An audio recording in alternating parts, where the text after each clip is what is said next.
On today's Totally a Fan, Leonard Nimoy dies at the age of 83. DuckTales is getting a reboot and it's coming to Disney XD. We have new details on the Deadpool movie, new details about Spiderman in the Marvel Cinematic Universe, a mature Power Rangers movie, and Dragon Ball Z Light of Hope coming to Machinima.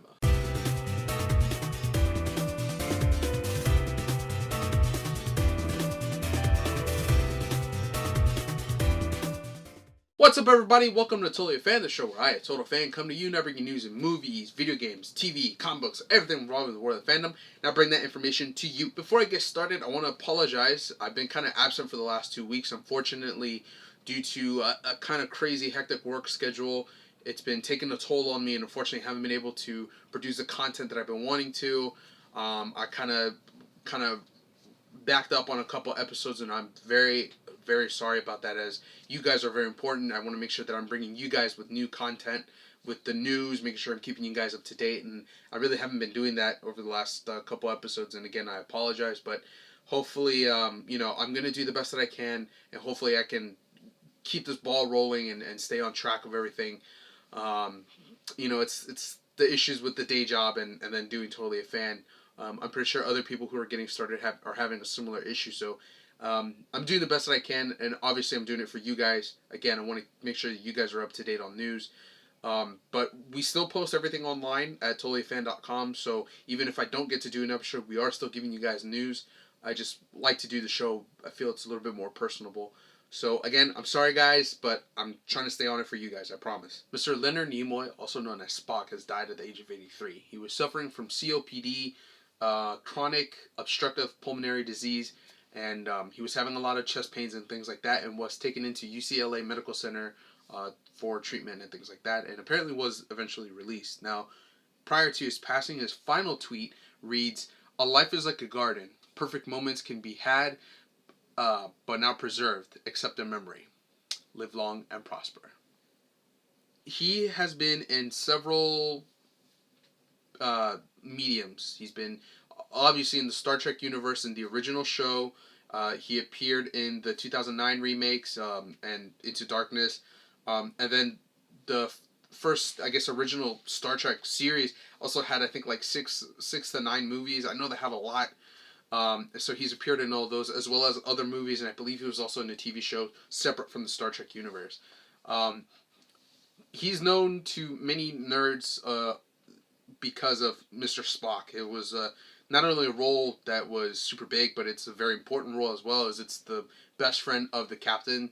I know there was the big fight scene that they had at one point. There's the one where he dies, and then they kind of flipped it Into Darkness. I'm not going to spoil it, but basically it gets flipped.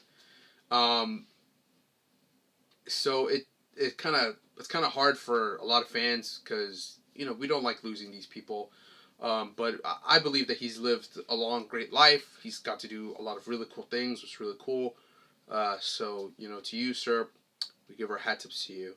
Now, as a special on TotallyAFan.com, if you go to his article that we posted up, we do have a scene from I believe it's the second Star Trek movie, where Spock dies, and then they have his whole funeral scene.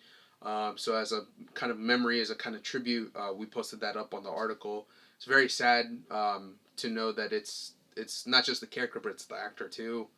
Kind of hurts, but we felt that it would be great, so we went ahead and we did that as well. On a little lighter note, DuckTales is getting rebooted and coming to Disney XD. Right now, we got Scrooge McDuck is confirmed, the three nephews, Huey, Dewey, and Louie, and supposedly Donald Duck, who I don't really remember him being on the show a lot. I think I've seen him once or twice, but I don't remember him being on the show a lot. But he's apparently coming. Unfortunately, we don't know if everybody else is coming. My personal favorite, Launchpad, I don't know if he's coming. We're not confirmed just yet. And we're also not really sure on any other details apart from that. Which brings up the question, are they going to do a good one, or are they going to do a bad reboot? We're living in an age where a lot of the traditional classic shows that we grew up with, if they were rebooted, they got changed so much just because of parents being all like, oh, that's too violent for my kid, or that's too whatever. So a lot of things have been kind of became more sensitive, I guess. And it kind of kills a lot of what's going on. For an example, I remember as a kid growing up, I would watch Mortal Kombat, and nowadays, you just have the game that's rated M. So something similar to that. It's a lot of parents getting involved that they don't want their kids to watch these things. Well, then just have your kid not watch it. There's safety locks. There are all kinds of things. So I'm not saying that DuckTales is one of those shows you got to be careful for, but I definitely feel that it's gonna, if they do reboot it, they're gonna change it a lot, and it's not gonna be the classic ones, the classic DuckTales we grew up with, and I feel that it could kind of separate us, like the older viewers, from the younger viewers, which would kind of hurt, because that'd be a great way to bring old and new generations together, bringing them around. Personally, I would prefer that they do like a type of remaster instead of more so a reboot. So, I don't know. We'll wait and see. Now, another question also is, now in the age we're kind of watching a lot of 3D animated. Are we going to get animated, or are we going to get classic 2D? Still don't know just yet, but as soon as we get it, definitely let you know. So one of the biggest comic book movies that everyone is super hyper geeked out over is Deadpool, and I'm happy to pronounce that it's coming. It is guaranteed, hopefully, more likely. On Ryan Reynolds' Twitter page, he puts up the picture of himself overlooking the Deadpool mask, and I believe that it's a prototype. We're not sure just yet if it's the real thing or if it's just a early concept, but it's, physical form. And he writes, sepia tone disguises the fact the mask is ballerina pink. It's early. 365 sleeps early. So what does that tell us? Well, the movie's coming out in a year. The picture he posted up was on February 12th. So the movie we're expecting will be February 12th of 2016. So it's coming out next year. Right now, everything looks good. Now, a couple things you may not know. The movie is low budget, but what that actually means in the world of movies is that with the lower budget, generally the studios give the director, producers, etc. a little bit more creative leeway. Now, we know that Ryan Reynolds is huge on Deadpool. He's a big fan of the character, and we know that he wants to do it justice. So, with them having a lot of creative power, kind of tells you that they're going to be able to make a Deadpool movie. Another thing you may not know is that supposedly it's not going to be rated R. Now, a lot of people flip their crap about this because they think that, the Merc with the Mouth is rated R material. This technically isn't necessarily true. What would make it rated R would be all the crazy violence that is done. The language in this day and age has actually gotten a little bit better. It's not as bad and doesn't require a rated R for language as much as what it used to maybe a couple years ago. So I think they could still make a great, awesome movie, even if it's not rated R. I would prefer it to be higher than PG-13 rating. I don't think we're sure quite yet what the rating is going to be, but I definitely want it more than 13 to give us a better Deadpool movie. Now, of course, if it's rated R, of course it's going to be the best one, but we'll hope for that. But wait, there's more. Miss Gina Carano from MMA. You may have seen her in Haywire. She was also in Fast and Furious, I believe, 6 now. She's going to be in the character as Angel Dust, who, if I remember correctly, has she could alter the adrenaline in her body and make her kind of doped up on her own adrenaline and make her super strong, fast, and all that stuff. Miss Carano's acting, apparently, in my personal opinion, wasn't that great in Haywire. Although she could bring the action, best believe. She can bring the action, but her acting may not have been that great. In addition, I actually just found out that her voice was voiced over in Haywire. So it's not Gina's voice, it's somebody else's voice. So that kind of changes things. But I still have faith in her, and I have faith in where they're going with this movie, so everything sounds good so far. But wait, there's more. Mr. Colossus is set to appear in the movie as well. However, it will not be played by, I believe his name is Daniel Cudmore, who plays Colossus in the X-Men movies. He's not going to be the one coming back. Now, what could this mean? This could mean a couple different things. They might go with the younger cast. They probably want Colossus more in X-Men movies. So that's probably why they're going to recast it. Second, he didn't have that great of a role in terms of how important he was to the central story of X-Men. So it's definitely possible that they can get somebody who has better acting abilities to take over. Or it could be number 3, that they just want to revamp everything, just have a brand new slate of cast members, where technically Days of Future Past kind of rewrote everything. It basically kind of overrid what happens in X2 and X3 and in Origins. So with that said, if they want to go a completely brand new member cast, then that's great, and that's something that we're gonna expect to see in the next coming X-Men movies, which will be awesome. But wait, there's more! Mr. Hugh Jackman has stated, Wolverine till I die. What? So we know before that he was thinking about giving up the mantle of Wolverine, and that he may or may not play in Apocalypse depending if he liked the script. Now, we don't know if it was for publicity reasons that he said that, or if he was thinking at the time of maybe giving it up. However, recently he had an event at the Oscars where he's like, you know what? Wolverine till I die.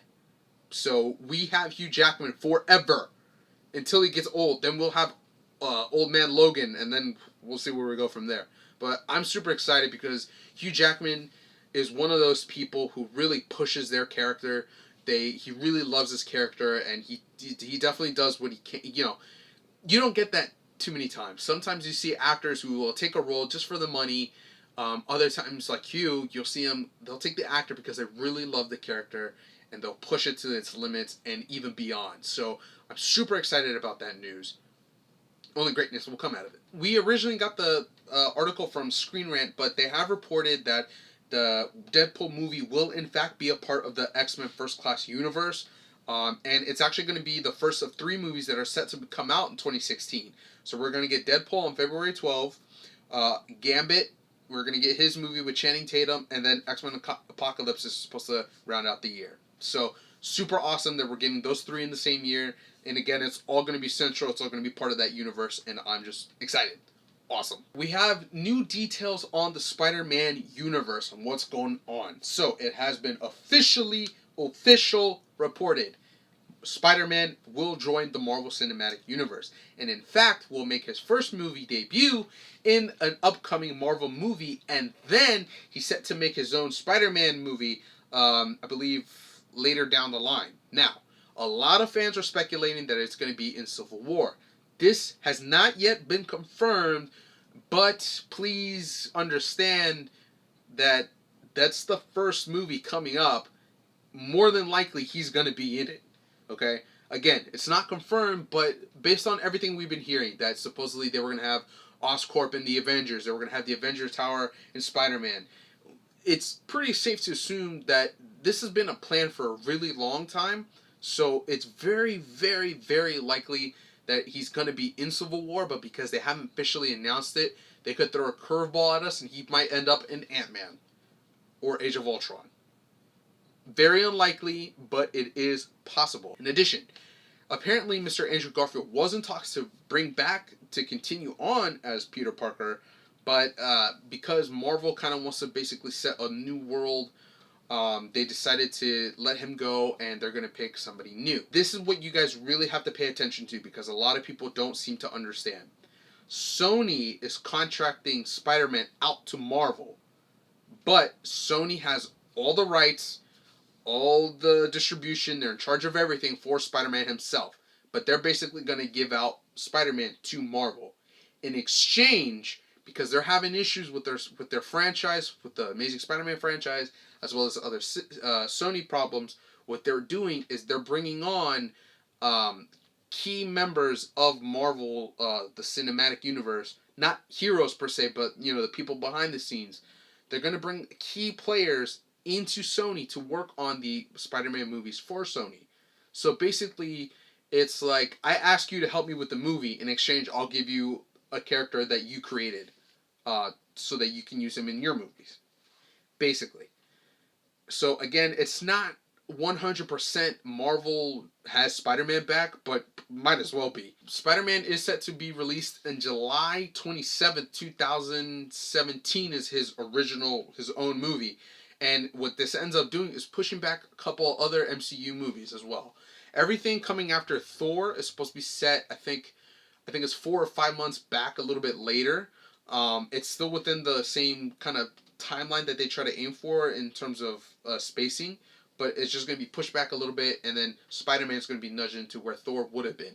I believe Infinity War is still going to come out on their set date, but everything else, as far as Inhumans, I think Black Panther, and I believe Doctor Strange, I think they're going to get pushed back just by a little bit. Okay, so with Spider-Man now back in the MCU, what does this mean for the new Peter Parker? Well, before I get to that point, I have to bring up a very important issue. We normally don't do this, but whenever we do, it's usually because it's something very big. Now, apparently, a lot of people are flipping their crap about having a black Peter Parker. A lot of fans are pushing for Miles Morales because they don't want to see a white superhero anymore.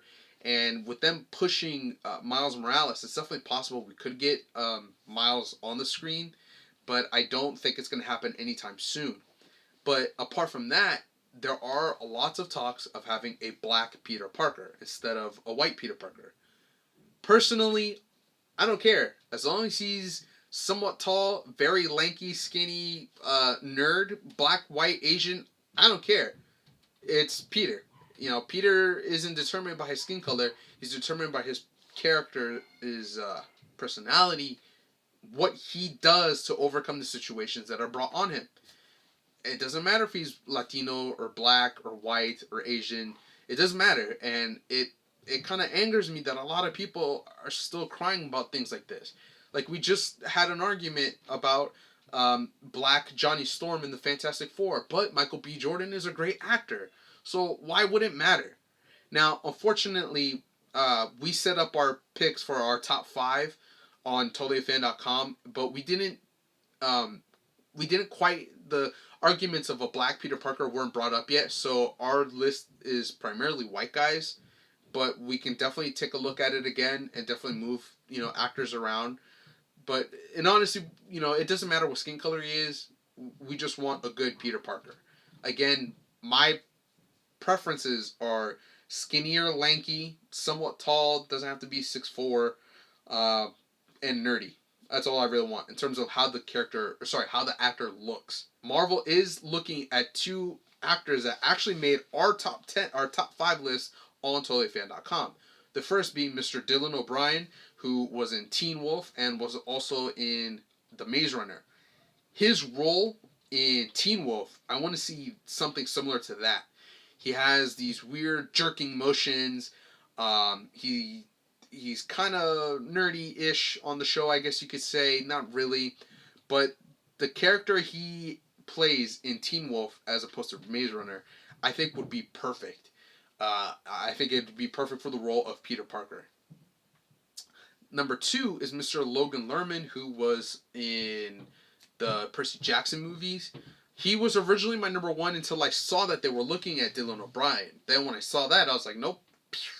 Dylan takes number 1, Logan's number 2. Logan, I think, has the look as well as the age to play a pretty good Peter Parker. I think with a little bit more, like if I look at some interviews, maybe see, his charisma and things like that, I think I could see him as a Peter Parker as well. But I definitely think he looks the part. Now, later down the list, we have Mr. Donald Glover, who was actually the one who campaigned for a black Peter Parker, and in turn caused Marvel to make Miles Morales. So Miles is somewhat based off Donald Glover. The issue I have with that is that Donald Glover is kind of old now. He actually, I think, recently came out and said that he's no longer trying to campaign for a black Spider-Man just because of age. So if he wants to keep going, by all means, he would be a great pick. But if not, then we do have a couple other characters that we put. We do have a couple other actors up there that we put as well. So a very mature Power Rangers movie was put online on YouTube, and I gotta say, it looks freaking awesome. One thing I didn't like was the costumes. They kind of look a little bit too much like the show, and I think for the way that the movie was, I kind of would have preferred something a little bit more tactical maybe. But I thought was awesome. Now, the show has Katie Sackhoff, also known as Starbuck from the Battlestar Galactica series. It's got James Vanderbeek from, I believe it was Dawson's Creek. He's a good guy. And there's got a couple other people too. Some I recognize, I don't remember their names, some I don't. And basically what it kind of does is show a darker like potential future for the Power Rangers, and it's really cool to see the fights in there because it's a little bit more. It's not as cheesy as the show is, and it looks really awesome. Now there's a lot of special effects and stuff like that that goes on, and you even get to see the Megazords in the back, and that's kind of cool as well. But is this going to be something that the movie is going to look forward to? Actually, we're not 100% sure, as Saban has recently pulled that Power Rangers fan-made movie. They pulled it from YouTube and some other media as well. Apparently, it has something to do with some sort of violation. I don't really know too much about it because it doesn't make sense. It was a fan-made movie made by fans that includes some, high celebrities. But it's fan-made. They are not making any profit out of it. At least I don't think they are. And so their creative rights or whatever shouldn't be in violation of Saban pulling it down. So it doesn't make a lot of sense to me. But that's what happened, and that's apparently what's going on. Now, we still don't have any details on the movie. Everything's kind of kept under a very tight lid. But this is a potential of what Power Rangers could be. I don't think they're going to go this dark and this gritty, but, it definitely has a way of appealing to an older audience, I guess I would say. A lot of people kind of don't want to see this Power Rangers movie because they have that issue with, Power Rangers is so cheesy. I used to watch it back in the day. Now it's a mess. But this kind of brings back some people like, you know what? Maybe I could give it a shot. So, I don't know. I liked it. I'm kind of excited for it. I didn't really have too much issues apart from just the costume. I probably would have preferred something a little bit more tactical. But the suits, I guess, were okay. But everything else, the acting, the effects were cool. The story kind of lost me a little bit, and then it kind of makes sense at the end. There's a big thing at the end.